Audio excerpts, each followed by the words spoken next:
Yo tout le monde, c'est Srox. Est-ce que ça vous est déjà arrivé d'être en train de regarder un anime après une dure et longue journée de travail, mais vous tombez sur une image tellement haram qu'après ça vous avez juste envie de péter votre ordinateur? Bah c'est de ça aujourd'hui les gars qu'on va parler. On va parler des délires bizarres dans les animés. On va commencer direct avec ce qu'on a cité.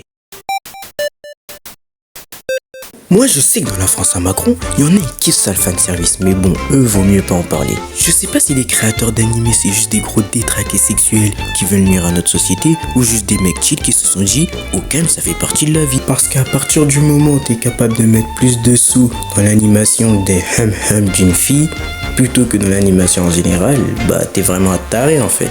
Heureusement qu'ils nous sortent des pépites, parce que sinon moi je leur pardonnerais vraiment pas. Le pire c'est que nous aussi on se met en danger, parce que imaginez, vous êtes assis normal en train de regarder un animé et votre père y passe. Tranquille, y a rien. Mais sauf que là, l'animé il part dans des bails sombres. Mais le vrai problème, c'est que ton père il a vu. Ça veut dire que là t'as deux solutions qui s'offrent à toi. Soit tu cavales comme un taré en priant pour pas qu'il t'attrape, ou soit tu te bats avec lui. Mais franchement mon ref, tes chances de survie là ils sont complètement négatives. C'est pour ça que je vous le dis les gars, faites attention à ce que vous regardez devant vos parents.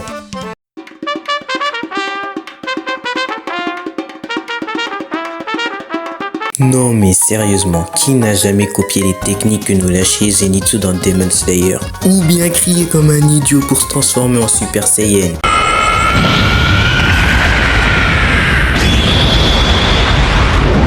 Et moi, 6 ans qui croyais que ça allait marcher. Franchement, si demain je vois mon fils crier comme ça, comme un gros golemon dans mon salon, mais je vais lui donner une bonne raison de crier, moi. J'ai une anecdote, tu vois, avec mon petit frère. On était posés, tranquille. Et là, je lui propose, vas-y, viens, on joue à My Hero Academia. Moi, je suis Deku et toi, t'es Shigaraki. Il accepte, tu vois, normal. Sauf que sans faire exprès, j'ai bien dit, sans faire exprès, ma patate est partie un peu plus forte que prévu. Et il a mal terminé. Et moi aussi j'ai mal terminé si vous voyez ce que je veux dire. On n'imite pas seulement les actions qu'ils font dans les animés, on imite aussi leurs paroles. On croit trop que quand on parle japonais, on gagne de l'aura, alors qu'en fait, pas du tout. Mais bon, ça faut nous laisser tranquille, c'est notre délire. Je sais pas c'est qui lance tous ces débats sur les animés, mais en tout cas, vous, je sais que vous faites partie des antagonistes de cette terre. On en connaît plein des débats sur les animés, comme la VO vs la VF, Saitama vs Goku, ou encore le meilleur animé de romance, et j'en passe. Mais au moins les fans d'animé sont d'accord sur une seule chose, que Sakura est la pire personnage de Naruto. Elle me fait de la peine un peu Sakura, le pressing qu'elle se prend sur internet il est vraiment hard. Un petit conseil, ne débattez jamais avec les fans d'animé si vous voulez pas qu'ils vous sautent à la gorge comme des fauves. En tout cas, moi je tiens à ma vie et je reste loin de ces débats.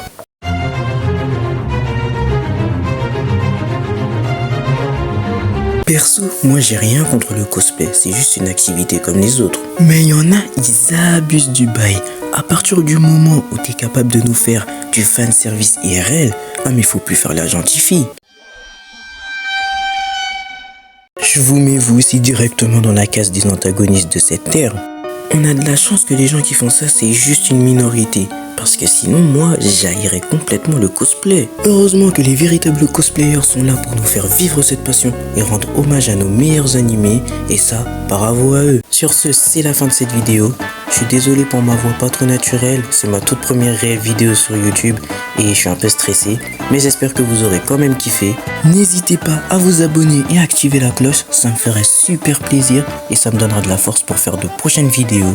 N'hésitez pas à me dire d'autres sujets sur lesquels je pourrais faire des vidéos. J'ai plus qu'à vous dire à la prochaine.